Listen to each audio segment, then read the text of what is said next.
যোৱা 28 তাৰিখে মোৰ লগত যিটো ঘটনা ঘটিলে, এই ঘটনাটোৰ মই নিজে আতংকিত নিজে হৈছোঁ। মোৰ ভয় হৈছে ওলাই আহিবলৈ, আৰু মোৰ লগতে গাঁৱৰ স্থানীয় ৰাইজেও যথেষ্টখিনি ভয়ংকাত ভুগি আছে। গতিকে মই আগতে কৈছোঁ যে মই দিনে ৰাতিয়ে আমি গাঁও প্ৰধান হিচাপে ওলাই আহিব লাগে। এইকাৰণে মই শংকাত ভুগি আছোঁ। এই ক্ষেত্ৰত মই আৰক্ষী এইটো কথা অৱগত মই আপোনালোকৰ যোগেদি কৈছোঁ যে অন্ততঃ মোক তেখেতলোকে মোক কেছটোত ন্যায় দি মোক এটা ব্যৱস্থা কৰি দিব লাগে। আমাৰ ৰাংচালি গাঁৱৰ প্ৰবীণ গগৈ পুত্ৰ শ্ৰী অপূৰ্ব গগৈ, তেখেতে যোৱা 28 তাৰিখে মোক আক্ৰমণ কৰিছে, মানে অতৰ্কিতে আক্ৰমণ কৰিছে। মই গাঁও প্ৰধান শ্ৰী সুনীত গগৈ যোৱা 28 তাৰিখে মোৰ লগত এটা ঘটনা ঘটিলে। মোৰ ঘৰৰ ওচৰৰে এজন অবৈধ নিচাসক্ত ল'ৰা এজনে হঠাতে মোক আক্ৰমণ কৰিলে। মই আচলতে দোকানৰ পৰা গৈছিলোঁ, গৈ মই আমাৰ যিহেতু নিৰ্বাচনী সময় একদম চলি আছিলে, আৰু তেতিয়া মই আমাৰ আৰক্ষী বাহিনী সভাপতিৰ ঘৰত ৰখিলোঁ। কিবা থানাৰ পৰা কিবা নিৰ্দেশনা আহিছে নেকি, এনেকুৱা কিছুমান কথা সুধিম বুলি ভাবিলোঁ। সেই সময়তে সি পূৰা নিচা হৈ আহি, মই বাইকৰ পৰা নামিব নাপালোঁ, সি ধুমাধুম মোক গোৰ ঘোচা বাঁহৰ লাঠিৰে মানে আক্ৰমণ কৰিব ধৰিলে। তাৰপৰা মই নিজৰ প্ৰটেকশ্যনৰ কাৰণে ময়ো গতাগতি মাৰি অলপ কৰিলোঁ। তাৰ ৰাইজে দুই এজন আছিলে তাত ব্যক্তি ধৰিলে। ধৰাৰ পাছত মই লগে লগে আৰক্ষীক খবৰ দিলোঁ। আৰক্ষী ইতিমধ্যেই ততাতৰিকৈ আহিলে। তাক যেতিয়া নিবলৈ আহিছে, তেতিয়া মাকে দৰ্জাখন আগফালৰ পৰা এলড্ৰাফডাল মাৰি তাক ভৰাই ৰাখিছে। সি পূৰা নিচাসক্ত। তাৰপৰা পুলিচ অহাৰ লগে লগে লৈ গুচি গ'ল। লৈ যোৱাৰ পিছত যেতিয়া থানা পালেহি, থানা পাই সি নিজকে চৰ মাৰিছে, ঘোচা মাৰিছে, পকাত মাথা যুঁজাইছে, এনেকুৱা বিভিন্ন ধৰণৰ চিমটম কৰিলে। অচি ছাৰে ক'লে, এইটো কি হয়, মানুহটো কি, এইটো পগলা নেকি? তেতিয়া মই ক'লোঁ, নহয় ছাৰ, এইটো আগত ৰিহেবত থকা ল'ৰা, নিচা মুক্তি কেন্দ্ৰত আছিলে, কিন্তু এতিয়া আকৌ মানে আৰম্ভ কৰিলে, ই যেতিয়া তেতিয়া এইবিলাক কৰি থাকে। তেতিয়াহ'লে মাক দেউতাকক খবৰ দিয়ক, আপুনিও আহি যাওক বুলি ক'লে।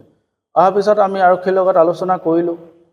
মাক দেউতাকে ক'লে যে ইয়াকতো আমি নিব নোৱাৰোঁ ট্ৰিটমেণ্টৰ কাৰণে। যদি আপোনালোকে প্ৰটেকশ্যন দিয়ে তেতিয়াহ'লে লৈ যামগৈ, আমি VG হস্পিটেলত ভৰাই দিম, ঘৰলৈ কোনো পধ্যে নিনো আৰু বুলি ক'লে মাক দেউতাকে।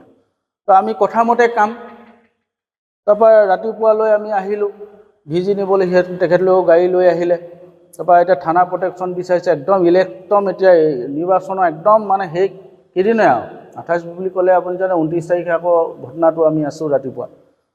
তো ছাৰে ক'লে কি, এতিয়া পুলিচ তেনেকুৱাকৈতো নাই, মই আজি নিজে অকলে আছোঁ, আপোনালোকে নিজৰ তত্ত্বাৱধানত লৈ যাওক ল'ৰাটো।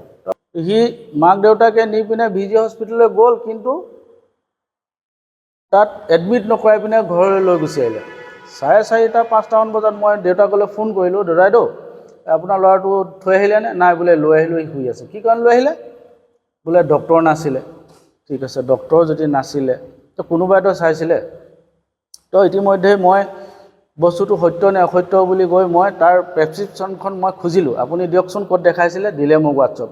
মই লগে লগে VG হস্পিটেললৈ গ'লোঁ, গৈ দেখালোঁ, এইটো পেচেণ্ট আজি আহিছিলেনে?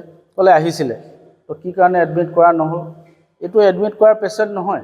তো দেউতাকে ক'লে কিবা ঘৰুৱা সাজ অলপ খাই পিনে অলপ কিবা এটা হ'ল, সেইটো কাৰণে কিবা গেছ হ'ল, গেছৰ ইনজেকশ্যন আৰু কিবা জাফাৰ বুলি কিবা ইনজেকশ্যন মানে টেবলেট এটা দি পঠাইছে এনেকৈ।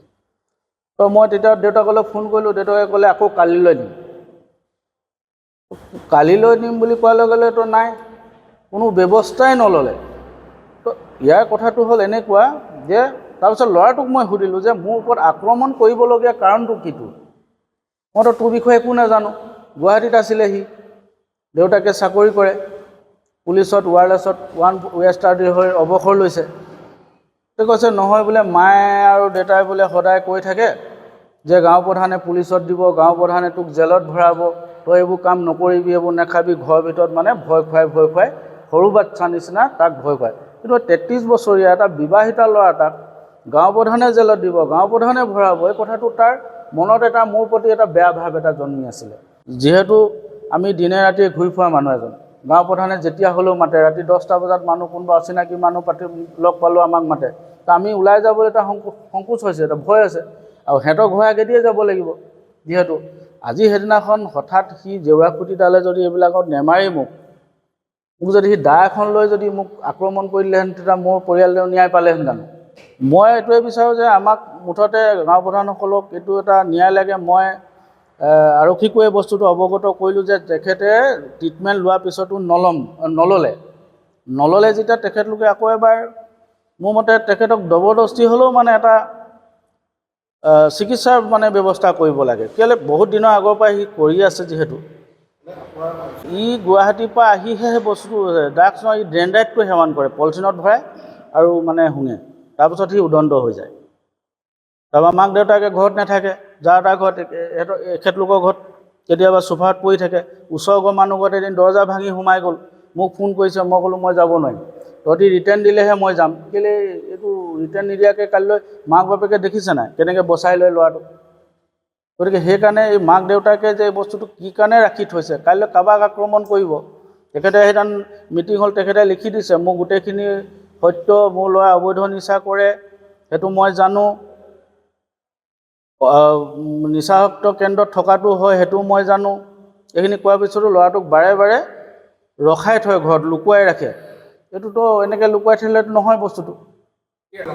গাঁওবাসীটো সুৰক্ষিত নহয়, গাঁও প্ৰধানক যেতিয়া আক্ৰমণ কৰিছে ওচৰৰ মানুহ ভয়ে খাইছে। যিকোনো খবৰৰ বাবে যোগাযোগ কৰক 7099017330 লগতে 7099017110 নম্বৰত।